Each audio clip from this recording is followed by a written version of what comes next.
Fala galera, estamos aqui na TV Comep e hoje nós temos um convidado mais do que especial. Estamos aqui hoje com um dos maiores teólogos pentecostais do Brasil, que de praxe ainda é jovem, Gutierrez Fernandes. Amém. Amém. Obrigado pela ótima apresentação, gostei. Rapaz, tem que dar moral, irmão. O Comep é diferente, irmão. É querer correr. Não, e o Rafael me calando. Ele tá vermelho ali.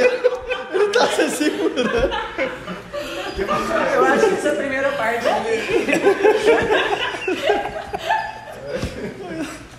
Quer começar de novo? Mantém. Glória a Deus. Pessoal, vamos começar, Gutierrez, do básico. O tema do Comep é graça. Como você definiria a graça de Deus? Graça de Deus é tudo aquilo que nós recebemos dele, porque tudo que a gente recebe dele é um favor, é imerecido, é fruto da sua bondade, da sua misericórdia. Então, desde a vida, né, o fato de a gente estar aqui vivo, respirando, até a mensagem da cruz, a salvação, tudo é graça de Deus, então tudo é presente do Senhor. Amém. Como você acha que, às vezes, esse entendimento, nós até como assembleianos, a gente viveu muito o movimento do legalismo. Como você acha que essa compreensão completa da graça, ela é importante para essa geração de jovens específicos, que muito tem se perdido por uma hipergraça, que tem gerado libertinagem, depois de virmos de uma geração que era uma geração legalista, onde nós precisávamos fazer muita coisa, esquecendo que o que salva é a graça. Sim. Qual você acha esse impacto e a importância de entender essa graça completa, principalmente nos dias de hoje? É interessante que no Novo Testamento já existiam esses dois grupos. O da hipergraça, Paulo lida com eles em Romanos. Judas também, na curta epístola de Judas, ele trata também desse assunto. E com os legalistas. Os legalistas tiveram muito debates, especialmente com Jesus. A importância da graça, da compreensão, é justamente de chegar nesse equilíbrio. Da compreensão que a salvação não é fruto de mérito, de algo que eu faço, mas que uma vez que eu sou alcançado por Cristo, isso gera transformação. Eu não preciso de mérito nenhum ou de obra nenhuma para alcançar a salvação. Mas é impossível que uma vez salvo, eu permaneça da mesma forma. É impossível. Porque a salvação é um encontro com Cristo. E é impossível você ficar indiferente a Cristo. Uma vez que você se achega próximo a Cristo, Ele sempre vai te transformar, Ele sempre vai te mudar. Ou vai ter um efeito também contrário. Você via isso muito no caminhar de Jesus, que ou a pessoa passava a segui-lo, ou a pessoa rejeitava Ele completamente. O que não dá é para ficar indiferente a Jesus. Então assim, a resposta de fato não é o legalismo. O legalismo é um verniz, é algo que engana, dá uma aparência de santidade, mas não transforma o nosso interior. O legalismo, acima de tudo, é uma grande auto-enganação, né? Um processo de auto-engano. Então, às vezes a gente pensa no legalismo como uma forma de controle também. Vamos colocar umas regras aqui que a Bíblia não manda para o povo ficar controlado. Você controla o externo, o interno continua podre. Então assim, não adianta nada. E a transformação espiritual sempre vai começar do interior para o exterior, nunca o contrário. É algo que tem queimado muito, tem crescido muito nesse entendimento, é justamente essa construção desse relacionamento com Cristo. E aí tem 1 Coríntios 10:31, que Paulo vai dizer que de glória em glória nós somos aperfeiçoados pelo Espírito Santo. Justamente essa transformação interior que começa a exteriorizar, que começa a se tornar algo exterior. E aí eu queria pegar o gancho disso e fazer uma pergunta que você acha que já ouve bastante como teólogo pentecostal, mas que gera muitas dúvidas, principalmente entre os jovens pentecostais. Como você definiria o conceito do batismo com o Espírito Santo, tanto na questão da manifestação dos dons em línguas, quanto a ideia desse receber do Espírito Santo de transformação e de salvação, diferenciando talvez esses dois conceitos dentro dessa teologia pentecostal? A teologia pentecostal usa duas expressões, né? Você tem o batismo pelo Espírito e você tem o batismo no Espírito. Qual é a diferença? A diferença é a preposição, né? O pelo ou no. Quando eu falo batismo pelo Espírito, eu já estou falando, é um batismo efetuado pelo Espírito. Esse batismo acontece na conversão. 1 Coríntios 12, 13, quando Paulo vai falar a respeito disso. No momento que há uma conversão, que o Espírito Santo regenera a vida de um homem, ele é inserido no corpo de Cristo. Nesse momento é o Espírito Santo me batizando no corpo. Ou seja, o Espírito Santo é o agente que me coloca dentro do corpo. Como se o corpo ali fosse uma analogia da água. Essa ideia do batismo. O batismo é mergulhar. Isso é a salvação. Todo crente verdadeiramente salvo passou por essa experiência. Então todo crente é batizado pelo Espírito, porque ele é inserido no corpo de Cristo. Agora tem uma experiência diferente, que é uma experiência do batismo no Espírito, que os evangelhos que vão nos contar, que é aquela experiência que o agente agora não é o Espírito, o agente é Jesus, e virá aquele que vos batizará com o Espírito Santo. Então Jesus, da mesma forma, ele mergulha o homem, e agora a água é o Espírito. Tá? Então o elemento aqui que ele está inserindo essa pessoa é o Espírito. Uma vez que o crente já passou pela conversão, ele já é a habitação do Espírito Santo, ele já foi selado pelo Espírito, ele já foi batizado pelo Espírito, sendo inserido no corpo de Cristo. Então o batismo no Espírito, ele é um revestimento, não é a primeira vestimenta, é a segunda. E essa segunda vestimenta, ela tem a ver com uma capacitação para o serviço cristão. Então eu sou batizado no Espírito para quê? Se eu já sou salvo. É para ser mais eficaz e mais ousado na proclamação do Evangelho. Um crente batizado no Espírito Santo que cultiva isso, ele nunca vai ser um crente meramente de banco, parado, sem fazer nada, só consumindo algo da igreja. Né? Ele vai ser alguém ativo para o reino de Deus. E você falou algo interessante, uma dúvida, algo que muitas vezes gera questionamento até em mim. A gente tem hoje na igreja muitas pessoas que estão nos cultos, que participam dos cultos, que participam dos eventos, mas que são os crentes inativos, que na atividade mesmo da igreja, a gente até brinca, sempre são os mesmos, né? O Pedro, Tiago e João. Vai ter um evento tal, quem está ali trabalhando é o Pedro, Tiago e João, sempre os mesmos. Você acredita que dessa turma que está na igreja, de muita gente lá, muitas daquelas pessoas só estão ali, mas não realmente foram transformadas? Você acredita que tem como ter sido batizado pelo Espírito já, ter tido esse encontro com Cristo, mas continuar com a vida sem manifestar o fruto do Espírito, né, como Paulo fala em Gálatas? O fruto como caráter não.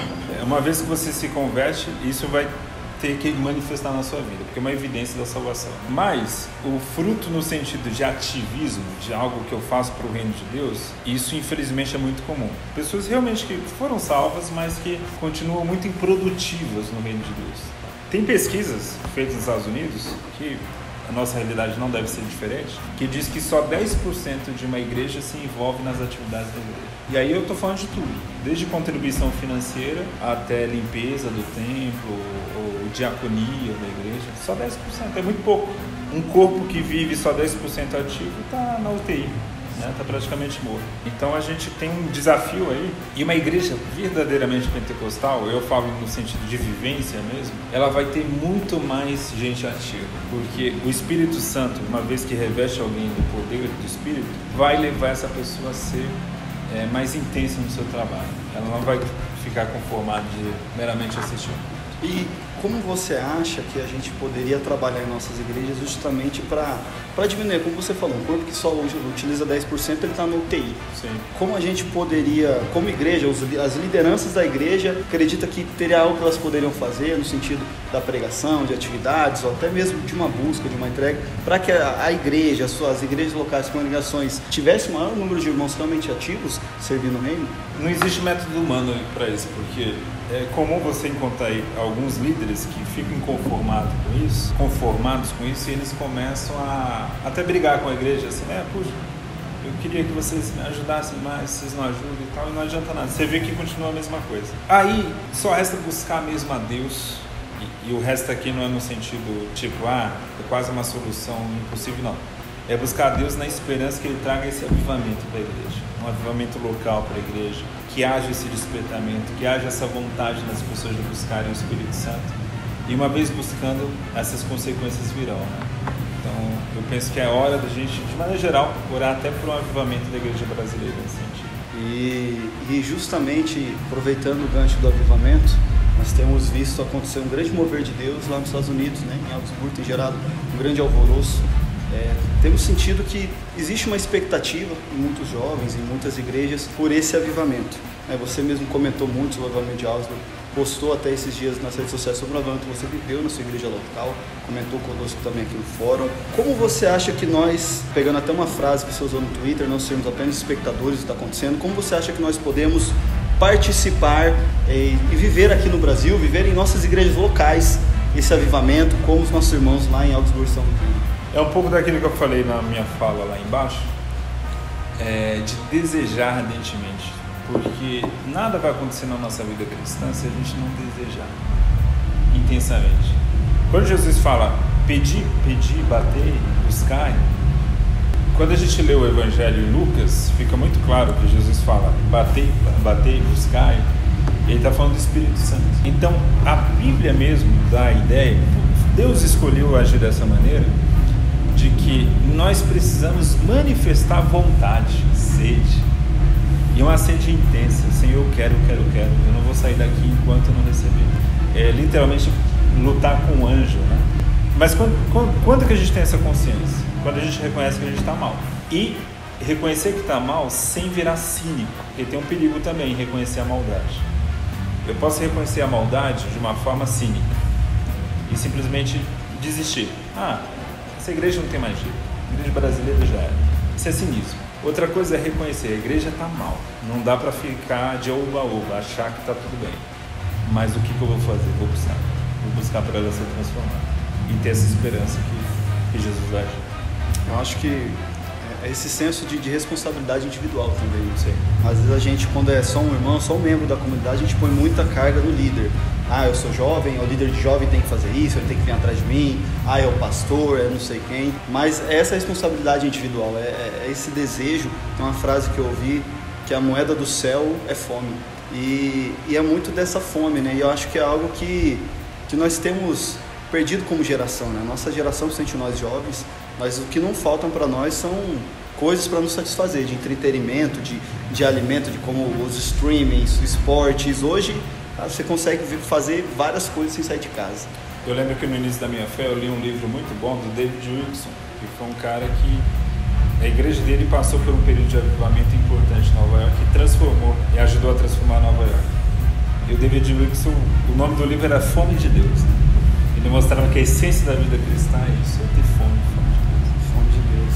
E é justamente algo que eu acho que a gente tem visto, tem perdido, né, um pouco como juventude, ao mesmo tempo que nós vemos vários movimentos de jovens relevantes acontecendo no Brasil. A gente teve, antes da pandemia, o Descende, que encheu os estádios lá em São Paulo, aqui em Brasília, e outros movimentos fortes de jovens que acontecem em igrejas que têm alcançado muitos jovens, né? E como a gente estava até conversando mais cedo, a gente tem visto uma evasão muito grande da Assembleia de Deus em aspecto nacional. Temos perdido jovens, é um fato. Aqui em Anápolis, lá em São Paulo, no norte, imagino que é a mesma coisa. E eu queria te perguntar se você acredita que nós ainda conseguimos reverter esse processo de evasão de juventude das nossas assembleias, mas de manter os nossos jovens hoje, né? Só parar de perder no primeiro momento e depois começar novamente a atrair jovens. Uma igreja que já teve um pulsar de jovens extremamente relevante. Possível sempre é, porque Deus pode fazer algo em um avivamento, inclusive, né?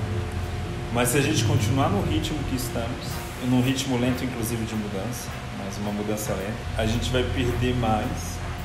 E aí, alguns vão acordar quando for tarde. Porque qual o risco? Igrejas morrem. As pessoas se apegam muito ao texto do Evangelho que diz que a porta do inferno não prevalece contra a igreja, mas elas esquecem que o texto está falando da igreja de maneira geral.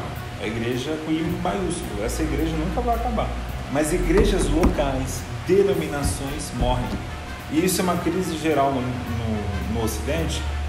A Europa passou por isso nos últimos 50 anos, morte de várias igrejas. A maior igreja evangélica dos Estados Unidos perde em média de 5 a 7% de membros por ano, que é a Batista do Sul. E a gente vai passar por um processo, ou já está passando por um processo semelhante, e a gente está perdendo parte da juventude. Depois começa a chegar em adultos e até idosos. Quando é que a gente vai acordar? Eu infelizmente, se algo sobrenatural não acontecer, eu penso que só vão acordar quando passar a ser muito claro, muito evidente, né? Isso. E como evitar isso?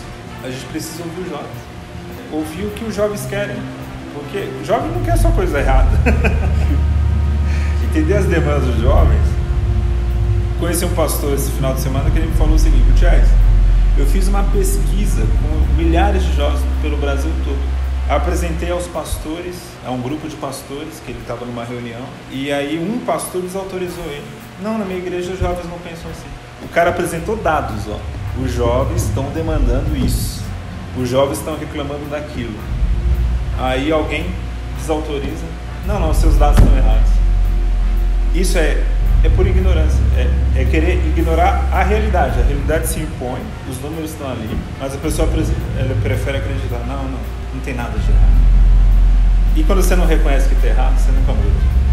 Então, o primeiro caminho que a gente tem, o nosso desafio primeiro é mostrar, gente, a gente está num barco com furos. A gente precisa estancar isso aí. E eu acho que, por outro lado, eu também tenho esperança, porque eu tenho visto um movimento nacional de despertamento dos jovens assembleanos do princípio teológico. Todo o país. Não é só aqui, não é só em São Paulo, todo o país tem acontecido. E a minha esperança é que, talvez daí, a gente vai ver um fruto, tá? de resgate. Essa é a minha esperança e a minha oração também. Por fim, para nós encerrarmos, como teólogo pentecostal, qual seria a sua dica, seu conselho para quem deseja começar a se aprofundar na teologia pentecostal? Como você disse, esse entendimento talvez seja esse fôlego para a nossa igreja. Como você acha que os nossos jovens podem começar esse aprofundamento em teologia pentecostal? Já tem muito material de teologia pentecostal em português, bastante mesmo, e vai chegar mais. Se você for iniciante, recomendo que você comece pelo livro Pentecostes, do Robert Menzies. Está no Kindle, custa R$10, baratinho, um livro maravilhoso. O meu próprio livro também, que está no Kindle, Revestidos de Poder, da CPAD. Acho que é um bom caminho também para você começar a conhecer a teologia pentecostal. E aí, uma vez lendo, esses livros recomendo outros, e aí você vai buscando, né, esse material. O fato é que hoje a gente tem, na erudição, especialmente de língua inglesa, vários teólogos de ponta que são pentecostais. Ray Kinner, a gente precisa ler. Gordon Fee também. E ainda a gente tem nomes como Amos Young, que está chegando aos poucos aqui no Brasil. Mas se você ler todo o material do Ray Kinner, todo o material do Gordon Fee, todo o material do Roger Stronstedt, do Robert Menzies, te garanto que você vai ser um bom teólogo pentecostal. Glória a Deus. Meus queridos, Gutierrez Fernandes, siga ele nas redes sociais, Twitter, Instagram, YouTube, se você quiser aprender mais. O cara é sensacional, Gutierrez, muito obrigado. TikTok também. Aí, ó, diferença. Pra quem pensou que só o Rafael tinha TikTok, Gutierrez também. Pessoal, é isso. Ficamos por aqui com mais uma entrevista da TV Comep. Curta, comente, compartilhe. Vamos crescer, vamos falar de Jesus.